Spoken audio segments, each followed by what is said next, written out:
Hey everyone, this is Leanne from Of Love and Shiplap and the founder of Sublimation graphics and tutorials on YouTube and Facebook. Please be sure to subscribe to our YouTube channel so you never miss out on any of our tutorials. Tonight I'm going to be showing you how to print a pocket pillow. I actually have never done a pocket pillow, but I have a baby shower coming up and I thought a pocket pillow would make the perfect gift with the bring a book for the baby idea that is part of the shower. I created a cute little design to match the nursery, and I'm going to show you how I plan on setting that up and dividing it. Now, pocket pillows took off in popularity a couple of years ago, and they kind of became like the it thing that everyone was selling. And even though it seems like the hype has died down, the reality is that it hasn't. Pocket pillows are a great all year round item, especially for kids. They are ideal for baby shower gifts, for nursery decor, and also for young children that just sort of help influence their decision to read. There's also Jasper in the background. If you guys can. Jasper. There he is. Jasper's in the background always. But in our new office, you guys can see him a little bit better. So anyways, pocket pillows are a really great selling item. They can retail for about $18 to $20. I usually do any pillow covers unstuffed, but this is one that I would probably consider not only stuffing, but also getting just like a cheap children's book. And a lot of us have Ollie's discount stores where we are. And if you don't have those, maybe a different bargain store, even the Dollar Tree, you can find some good book collections. Those are great to grab children's books that are $1, $2 max and stuff them in those pocket pillows so that it is a ready to go gift. If you're planning on selling at vendor markets, I highly recommend doing this because this is just going to sort of influence the buying of that. People are going to be looking for that one and done this year with the economic downturn. We're going to be talking a lot more about that and just kind of setting up ourselves for success by how we display our products. So get a bunch of cheap children's books, be ready to stuff those in your pocket pillows and have those on display. Pocket pillows are also great because they can be personalized or not, and the design ideas or themes are truly endless to the many interests of children today. So let's go ahead and get our measurements and then we'll get everything set up in Affinity Designer and we will get it printed and pressed. This is going to be the pocket pillow I am printing today. It's like a thick canvas material. It's from Grit and Grace. I do a little sticker there to remind me where I bought it from. And it's really nice quality. It's got the nice bottom zipper. It's nice and thick. And I do like that this one is more on the white side. A lot of the ones that I have seen are more ivory colored or even a tan, and that's not really my favorite. I like this white sort of faux burlap like material. When it comes to printing my design and even how I created it, I don't want to have my design overlap this because I could end up with an uneven transfer in here and along that stitch line. So I'm going to need three measurements. First, I need the height and width. This is supposed to be a 15-inch pillow and it comes to 15 1/8 by 15 1/2. That was 15 1/2 wide and 15 1/8 for height. The next thing I want to know is what the measurements are of just my pocket so that I can plan my design accordingly. So just our pocket is 7 inches on the dot, which is a little bit less than half. But if we made our design half the size, then we would risk it being too big on the pocket. So I just want to have those measurements so I can set up my design accordingly. I like to make my pocket pillow designs so that they can easily be split into two sections, and that way they print accordingly. The other thing we want to keep in mind is that whenever we're doing a pillow, we need to bring in our design a little bit from the edges so that when the insert is inside or the filling is inside, the design is completely visible and it's not wrapped around the edges, which is not aesthetically appealing. Always remember that when you are making products, aesthetics do matter. Aesthetics is often the difference between a customer being willing to spend $30 on a personalized pocket pillow and thinking that it's only worth $15. The quality of your products from the blanks to the designs you choose to how you print and lay out your designs, size your designs, it all matters. The market continues to get more and more competitive, so if you want to compete, those are the little things that you got to pay attention to. Let's go ahead and hop over to the computer, open up Affinity Designer, and get our pocket pillow design ready to print. We are going to set up our design quick and easy in Affinity Designer. I just wanted to show you really quickly how I laid out my design and what I mean when we talk about being consciously aware of how our sizing and layout is of designs when we're doing pillows in particular. I plan on having this top background be a little bit larger. It's going to cover the whole background. Or the whole width of the pillow, but my design is going to be centered in the small area in the center of the pocket. I have set my guidelines to be 1.5 inches in on all sides to help give me a nice centered look. And then I have this additional guideline here that is representative of my pocket top. All of this is the pocket. I just want my design to be towards the top and smaller so that it doesn't wrap around underneath the pillow. This is how I've set up my design, and I made it so I could easily split it just for the purpose of having these two different sizes. You can create guidelines anytime you're doing any type of design for a specific substrate. Just make sure you have your rulers visible by going to View and selecting Show Rulers, and then click and drag to bring one out and push it back to get rid of it. You can add exact measurements by coming to View and selecting your Guides Manager. And then you can simply add in your exact measurements here, click this little icon, click on it to change the measurement, and then hit the garbage can to trash it. Make sure to go to File and Export to export your design, and File and Save As to save your design with all of your layers that you want to work on again. We're going to follow our normal process, which is to go to File, New, and open up a page that's the size we intend on printing on. In this case, that's 13 by 19. I'm going to go ahead and click Create. Next, I will select my Place Image tool, and I'm going to import our design.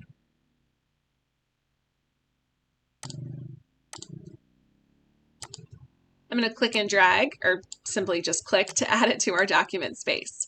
Now, when we come down here to our transform panel, we can see that the current measurements are 12 inches by 12 inches, but we know that we want this top part to be 15 inches. The bottom is going to stay the same. What I'm going to do is select my rectangle tool, and I'm going to click and drag just to create a rectangle shape. I'm going to come down to the width. I want to unlock my aspect ratio. I'm going to make the height 8 inches, just something that's going to cover that. And I'm going to make my width that 15.5 that we measured. I'm going to center it on my document space. I'm going to create a second one, so I'm going to right click and duplicate. I'm going to move that one down. All right. We do not want any kind of fill on this, so have that top one selected. Come to your color panel, choose no fill. Make sure you click that open circle as well and choose no fill. Next, you want to take your pillow file and you're going to right click and duplicate it. I'm going to deselect one version of it. The one that I have selected that is visible with the check mark next to it, I want to lock that aspect ratio, and I'm going to enter my width to be 15. I'm going to center this on my page. And then I'm going to come to that rectangle that we made with the no fill, and I'm going to clip this inside by simply clicking on that layer and dragging it in. You should see the nose of your cursor touching the name, and that like 3/4 length rectangle underneath that's semi-transparent, that lets you know that you are clipped inside. And you will successfully be able to move that piece and see it grouped here. Now we're going to repeat the same process with the bottom part. We want to check that layer so we can see that again. Select that rectangle, make sure it has no fill on the stroke or the fill, very important. We can see the boundary box of our rectangle, so I want to just move it up to make sure that my design is going to be inside of it. And then I want to select that design and click and drag so that I clip it in. Again, cursor touching the nose of it to know that you're inside. So now we have two different sections. I'm going to rotate my big section using my rotation tools at the top, get it over near that edge, and I might be able to fit this on. Let's see. We'll rotate that one. Oh, I can. Good. We're just gonna get it anywhere on the page that it will fit. Perfect. Now we are ready to send this to print. We can do this by going to File and then Print. I want to make sure I have my work 47710 selected because that is my Sublimation printer at the time. And I will open up the Properties tab to select my page size and adjust any settings that I need. Now I keep mine as a preset. You can do the same by clicking Add Remove Preset. We do want to make sure, of course, that our design is mirrored. When you're ready to print, just click OK and OK again, and it will send it off to the printer. While our printer is printing, let's go ahead and make sure that our pressure is good and get our pre-press done. Now, anytime you're working with textiles, you must pre-press them. A minimum of half of the time that you will be pressing them, but you can do the full time if you are in an area with more humidity. I'm gonna do the full time because I live in North Carolina and it is July and it is hot and humid here. First, of course, lint roll.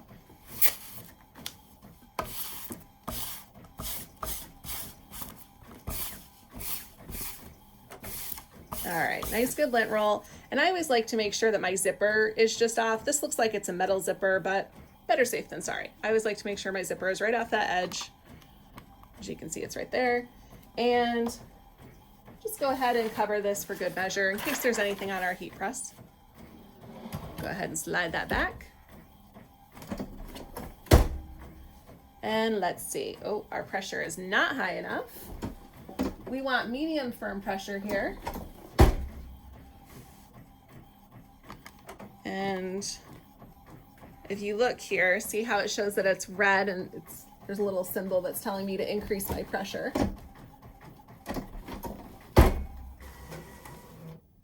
There we go. We're aiming for medium firm anytime we're using a thick type of canvas material like this. All right, my design is now printed and we just need to cut it out or cut it with our paper cutter.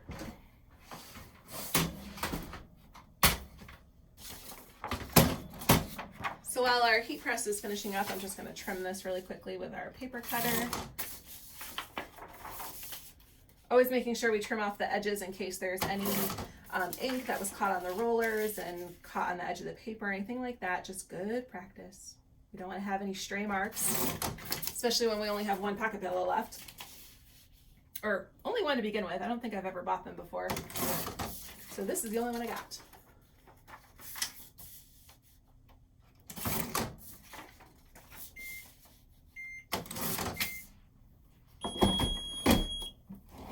Okay. All right, nice and flat and ready for us. We'll give that a second to cool down before we put our transfer on. Now, I do want to put a piece of paper underneath this just in case I have any blowouts, since I am doing a design that's so close to the edge and could maybe overlap. So go ahead and put that up there. Actually, I better put it this way since we're only doing that on the top part. I'm going to keep my edge off the edge there. These white pre-cut sheets of paper are from Uline, and they are my new favorite blowout paper because they come in these pre-cut sheets. It's just so super convenient. The brown sheet that you just saw me cover with was from, that's my white toner paper. So we can also always check to make sure that our pillow did not fuse together. And if you're pressing twice, it's always a good idea just to pull it apart while it's still warm, just in case. I think I've only fused one pillow before, so let's hope we can keep our track record strong.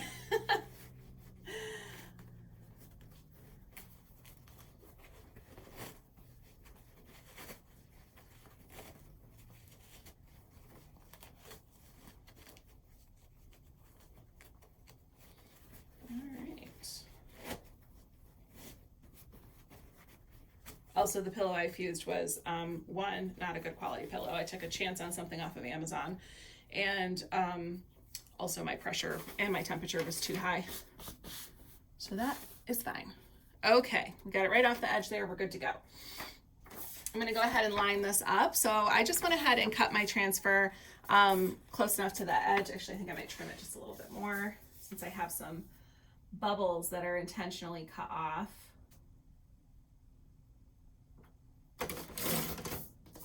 Okay, so I'm gonna line that right up at the top there. I'm not gonna worry about tape or spray or anything like that because I made this to just overlap that top.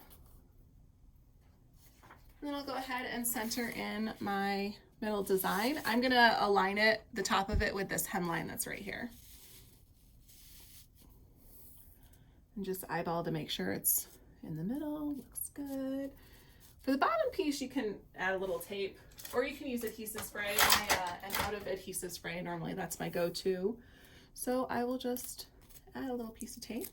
Good, good. And you know, we'll do one on the top too, just for safe measure.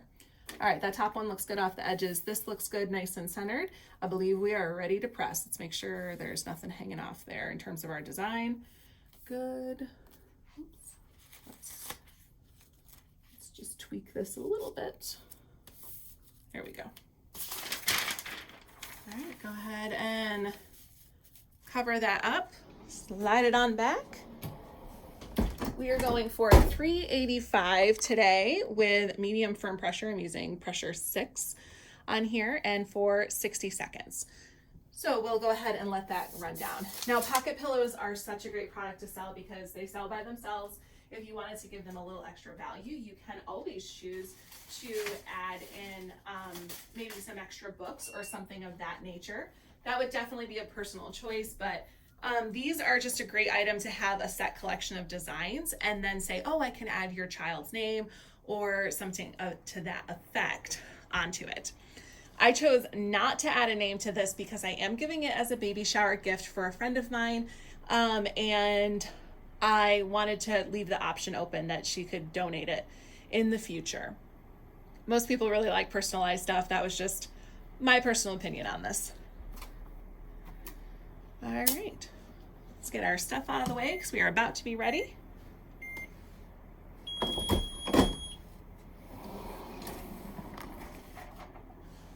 right, remove that, remove that. All right, let me get it off the press there. I'm gonna pull it apart while it's still nice and warm here so that we don't end up with any fusing. I gotta put my gloves on though because it's hot.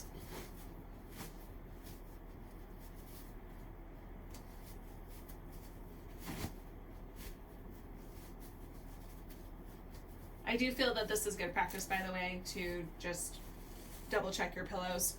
Like I said, I've only fused one together, but better safe than sorry. All right, let's move the cutting board out of the way so you guys can see our nice pillow.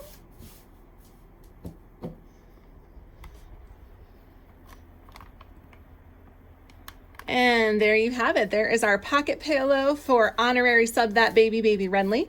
I have an insert I'm going to put in this. Now, when I used to sell pillow covers, I did not offer them with inserts. Most people do have throw pillows. They're just looking to cover with something that's more fashionable. And even if they don't, they can go buy throw pillows relatively cheap. And I always recommend that as being the better option than choosing to fill these. They're more expensive to fill them. Inserts are expensive.